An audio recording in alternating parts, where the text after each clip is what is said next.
मानचित्र के माध्यम से भारत के अक्षांशीय और देशांतरीय विस्तार के बारे में समझेंगे और भारत के कौन से 4 महत्वपूर्ण बिंदु हैं जिनसे हमेशा आपकी परीक्षा में क्वेश्चंस पूछे जाते हैं। तो आइए शुरू करते हैं आज के सेशन को। सबसे पहले अगर भारत के हम जाने कि अक्षांशीय विस्तार कितना है, तो आप सब लोग ऑलरेडी पढ़े भी हैं, लेकिन हम लोग यहां पर बहुत विधिवत तरीके से चीजों को समझने का प्रयास करेंगे।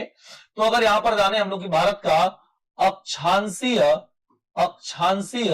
विस्तार कितना है, तो अगर आप लोगों को पढ़े होंगे तो अक्षांशीय विस्तार जो हमें देखने को मिलता है वो अक्षांशीय विस्तार कुछ इस तरीके से होता है। हमारे पास क्या होता है भैया, वो होता है 6 डिग्री 4 मिनट या 8 डिग्री 4 मिनट से लेकर कितना होता है 37 डिग्री 6 मिनट जो होता है वह है उत्तरी अक्षांश। क्या भैया, उत्तरी अक्षांश।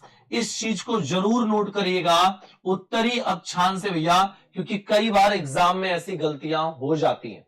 तो भारत का ये हमारा अक्षांशीय विस्तार है। आइए देखते हैं इस अक्षांशीय विस्तार को। अगर हम 6 डिग्री 4 मिनट की बात करें तो हमारा 6 डिग्री 4 मिनट जो है वो इस पॉइंट को इंडिकेट करता है। 6 डिग्री 4 मिनट ये हमारा यहां पर हो जाएगा।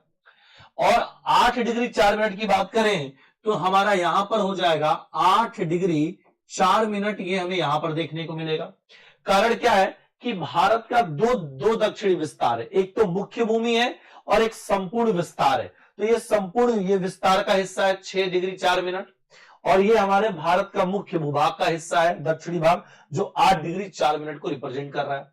इसके बाद हम यहां पर चलें तो यहां पर आता है क्या 37.6 मिनट आता है, याद रखिएगा। ठीक है, अब ये तो हमारा भारत का क्या हो गया, अक्षांशीय विस्तार हो गया। अगर आपके एग्जाम में 6 डिग्री और 37.6 मिनट दिया रहे तो आप इसी को टिक करेंगे, वो ऑप्शन के हिसाब से आप इसको टिक कर ले जाएंगे। साथ ही साथ जो 6 डिग्री 4 मिनट है ये किसको इंडिकेट करता है, तो यहां पर आता है इंदिरा पॉइंट को। किसको इंडिकेट करता है भैया, ये करता है इंदिरा पॉइंट को इंडिकेट करता है। तो यहां लिख लेंगे हम लोग क्या, इंदिरा पॉइंट लिख लेंगे।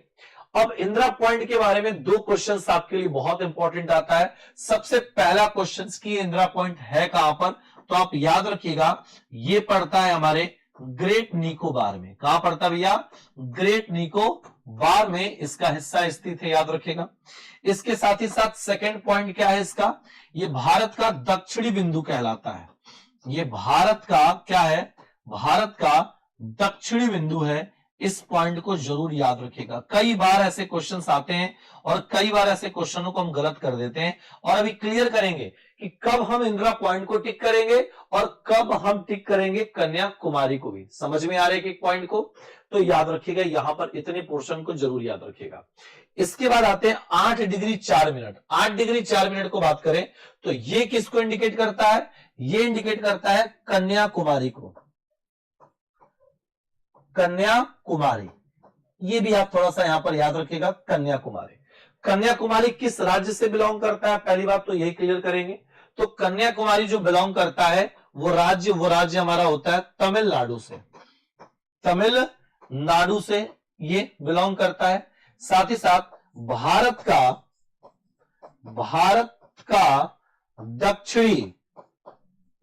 क्या है, ये दक्षिणी विस्तार है। दक्षिणी विस्तार है। कहोगे सर दोनों दक्षिणी विस्तार है क्या, पर याद रखिएगा ये जो दक्षिणी विस्तार है ये किसका विस्तार है, मुख्य भूमि का। मुख्य भूमि का ये दक्षिणी विस्तार है, याद रखिएगा। अगर आपके प्रश्न में मुख्य भूमि दिया है और ऑप्शन में इंदिरा पॉइंट और कन्याकुमारी दोनों दिया है तो आप हमेशा कन्याकुमारी को ही टिक करेंगे, इस बात को याद रखिएगा। कन्याकुमारी से एक क्वेश्चन और भी पूछा जाता है कि इसका प्राचीन नाम क्या है या इसका पुराना नाम क्या है, तो लिख लीजिएगा इसे कैप केमोरीन के नाम से जानते हैं। कैप केमोरीन के नाम से जानते हैं, के नाम से जानते हैं, नाम से जानते हैं। ये एक पॉइंट बहुत इंपॉर्टेंट है। एक उत्तर और जान लीजिए, एक उत्तर और बढ़िया जान लीजिए कि जो हमारा कन्याकुमारी है, इस कन्याकुमारी से एक क्वेश्चन और बनता है क्या, ठीक है।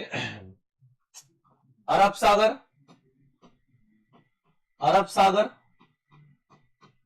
ठीक है, बंगाल की खाड़ी, बंगाल की खाड़ी और हिंद महासागर का मिलन बिंदु है ये, और हिंद महासागर का क्या है ये, का मिलन बिंदु कहा जाता है, इसको मिलन बिंदु कहा जाता है। ये भी प्रश्न आपकी परीक्षा में पूछा जा चुका है। तो ये कुछ डाटा है जिनको आपको हमेशा कनेक्ट करके रखना है, याद रखिएगा। इसके बाद 37 अंश 6 मिनट पर आइए। तो 37 अंश जो 6 मिनट है ये कहलाता है इंदिरा कॉल कहलाता है। क्या कहलाता है भैया, ये इंदिरा कॉल कहलाता है। तो यहां पर लिख लीजिएगा इंदिरा कॉल, इंदिरा कॉल कह लीजिएगा, ये हमारा इंदिरा कॉल हो जाएगा। अब इंदिरा कॉल से दो ही प्रश्न बनता है कि भाई आखिर ये है कहां पर, पहले क्लियर करो।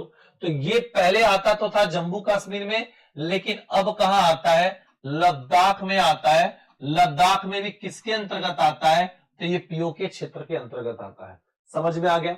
दूसरी बात क्या होगा, भारत का उत्तरी बिंदु है ये, भारत का क्या है ये, भारत का उत्तरी बिंदु कहलाता है, भारत का उत्तरी बिंदु है। ये बात आप यहां पर अपने दिमाग पे सेट कर लीजिएगा। पूछा जाए कि भारत का उत्तरी बिंदु कौन सा है, तो इंदिरा कॉल है। कहां पर है, लद्दाख पीओके क्षेत्र में है। कितने डिग्री को रिप्रेजेंट करता है, तो 37 अंश 6 डिग्री को ये उत्तरी अक्षांश को रिप्रेजेंट करता है। इतनी बात समझ में आ गया। अब अगर आपसे पूछा जाए कि भारत का देशांतरीय विस्तार कितना होता है, तो आप आंसर क्या करेंगे, जल्दी बताइए भैया। तो अगर आपसे पूछा जाए कि भारत का देशांतरीय विस्तार कितना होता है, देशांतरीय विस्तार अगर आपसे पूछ लिया जाए कि कितना होता है, तो आप आंसर क्या करेंगे। तो देशांतरीय विस्तार को नोट कर लीजिएगा भाई कॉपी पर। ये जो होता है 68 अंश 7 मिनट से लेकर 97 अंश 25 मिनट, क्या 25 मिनट क्या, पूर्वी देशांतर या पश्चिमी देशांतर या उत्तरी अक्षांश या दक्षिणी अक्षांश। तो यहीं पर कई बार गलतियां हो जाती हैं एग्जाम में, तो याद रखिएगा ये पूर्वी देशांतर कहलाएगा। कौन सा देशांतर कहलाएगा, पूर्वी देशांतर कहलाएगा। अब इसको हम लोग पॉइंट आउट करते हैं। तो ये जो पॉइंट आउट करेंगे वो यहां पर आएगा। कहां पर आएगा, ये वाला एरिया होगा, और इसे कहते हैं 68 डिग्री 7 मिनट कहा जाता है ये। और फिर आप यहां पर चलोगे ये वाला पॉइंट, तो ये आता है 97 डिग्री 25 मिनट ये कहलाता है, याद रखिएगा।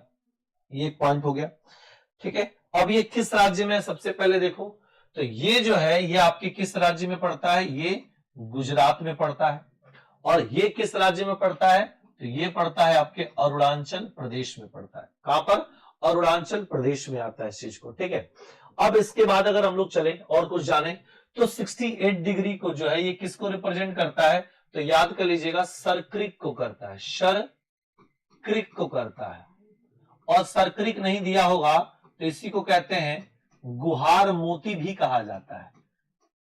क्या बोलते हैं इसको, गुहार मोती कहा जाता है, ठीक है।